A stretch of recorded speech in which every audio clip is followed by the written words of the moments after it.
বয় নির্দিষ্ট প্রজনন হার, age specific fertility rate.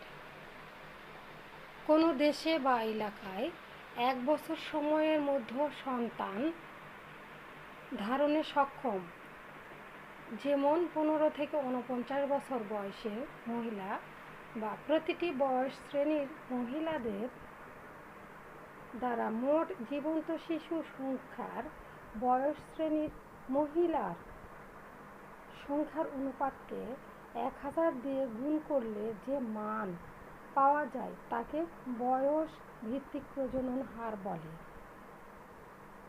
ASFR যেমন 35 থেকে 39 বছর বয়সের মহিলা সমান B/F, এখানে 35 থেকে 39 বছর বয়সের মহিলা গুণিতক 1000, এভাবে এর অঙ্কর উত্তর পাওয়া যায়।